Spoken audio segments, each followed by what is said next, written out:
যেদিন আমি শিবির হিসেবে আত্মপ্রকাশ করলাম আমার এত খারাপ লাগছে। কিছু মানুষ বলা শুরু করছে, আমরা প্রতারিত হয়েছি। এটা কেমন কথা? এই জাতি তারা আয়না করে থাকতে প্রস্তুত, তারা ফেসিবাদে থাকতে প্রস্তুত, কিন্তু শিবির আন্দোলনে সহায়তা করবে, শিবির আন্দোলন নেতৃত্ব দিবে, এটা শুনতে তারা প্রস্তুত না। আমি ইসলাম ছাত্র শিবিরের সভাপতি হিসাবে আমার এখানে কোনো দাবি দেওয়া নাই, আমার কোনো প্রত্যাশা নাই। আমার চাওয়া পাওয়া হচ্ছে আমার শহীদরা যে জন্য জীবন দিয়েছে তাদের আকাঙ্ক্ষাটা পূরণ হোক। আমরা এই আন্দোলনে গিয়েছিলাম শহীদ হওয়ার জন্য, আল্লাহ তাআলা আমাদেরকে কবুল করে নাই, কিন্তু আমরা প্রস্তুত আছি শহীদ হওয়ার জন্য। ভবিষ্যতে যদি কেউ ফ্যাসিস্ট হয়ে ওঠার চেষ্টা করে আমরা সবার আগে গিয়ে সামনে আমরা আমাদের জানকে পেতে দেব। আজকে আমরা যাদেরকে অন্তর্বর্তীকালীন সরকারে আমরা যাদেরকে বসিয়েছি, আমরা তাদেরকে বুক বিনাশের জন্য আমরা বসাই নাই। যে শাহবাগ কায়েমের মাধ্যমে এই দেশে বিচারহীনতার সংস্কৃতি তৈরি করেছে, মব জাস্টিস কায়েম করেছে, আজকে তারাই বিভিন্ন ভাবে তাদেরকে নির্বাসিত করা হচ্ছে।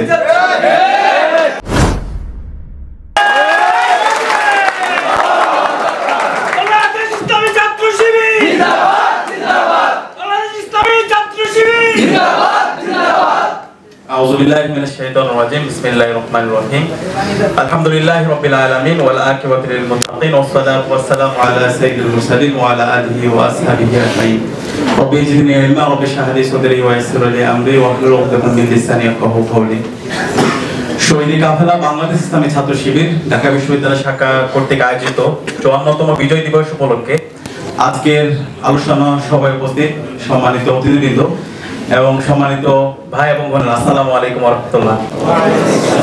শুকরিয়া জ্ঞাপন করছি মহান আল্লাহ পাক সুবহানাহু ওয়া তাআলা, যার অশেষ মেহেরবানিতে ফেসিবাদ মুক্ত বাংলাদেশে আজকে ঢাকা বিশ্ববিদ্যালয়ে ইসলামী ছাত্র শিবির প্রকাশ্যে প্রোগ্রাম করতে পেরেছে। আলহামদুলিল্লাহ, আলহামদুলিল্লাহ, আলহামদুলিল্লাহ।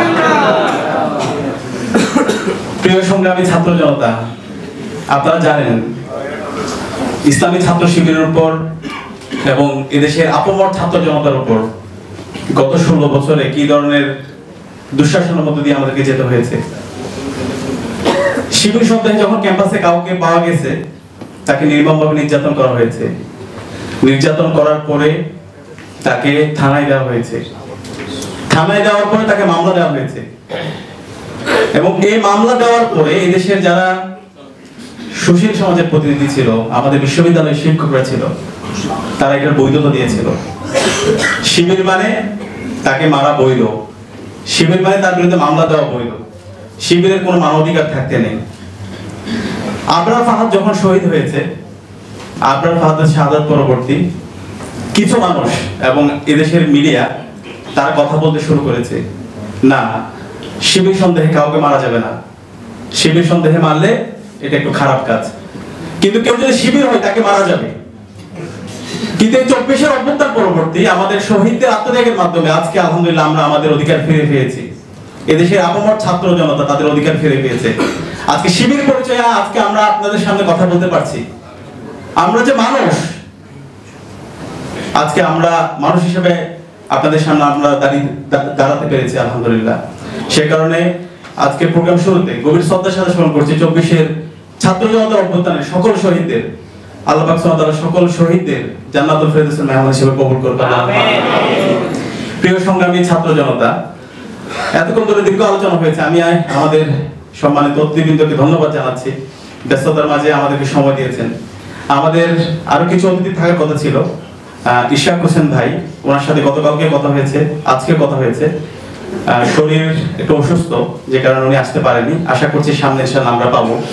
এর বাইরে আমাদের নাগরিক কমিটির আহ্বায়ক নাসির ভাইও আসার কথা ছিল, ওনার একটি প্রোগ্রাম থাকার কারণে উনি আসতে পারেনি। আশা করছি আমরা পাবো।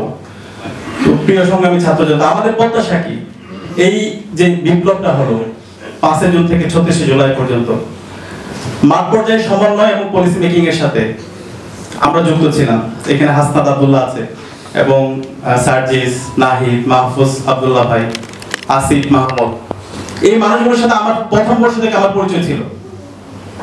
কিন্তু যেদিন আমি শিবির হিসেবে আত্মপ্রকাশ করলাম আমার এত খারাপ লাগছে।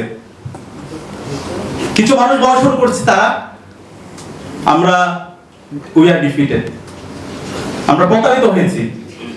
এটা কেমন কথা? এই জাতি তারা আয়না করে থাকতে প্রস্তুত, তারা ফেসিবাদে থাকতে প্রস্তুত, কিন্তু শিবির আন্দোলনে সহায়তা করবে, শিবির আন্দোলন নেতৃত্ব দিবে, এটা শুনতে তারা প্রস্তুত না।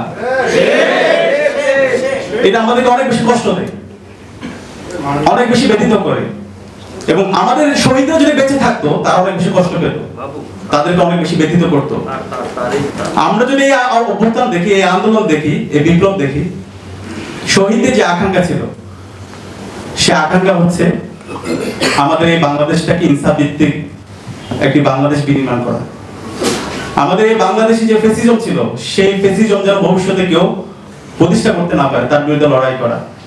আমাদের এখানে যে আগ্রাসন ছিল, এই আধিপত্যবাদ, সেই দাদাগিরি যেন কেউ আর করতে না পারে, সেটার বিরুদ্ধে লড়াই। আলহামদুলিল্লাহ 24 ছাত্র জনতার অভ্যুত্থান পরবর্তী আমাদের তারুণ্যের মাঝে সেই স্পিড আছে, কিন্তু আমাদের কষ্ট দিচ্ছে।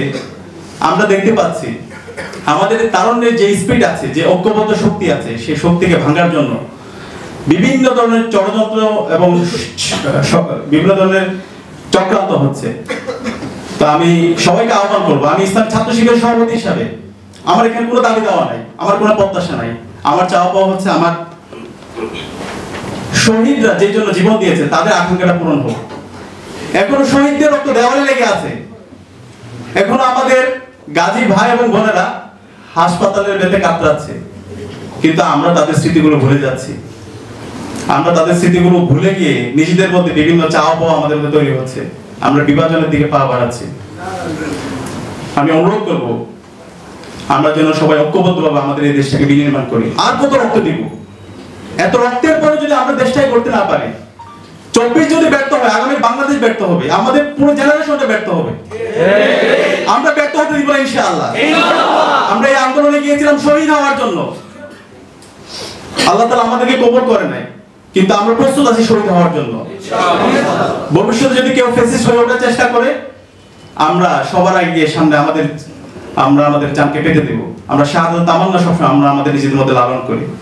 সে কারণে আপনাদেরকে অনুরোধ করব আমরা যেন ঐক্যবদ্ধ থাকি, আমরা যেন শহীদি চেতনা সবসময় লালন করি।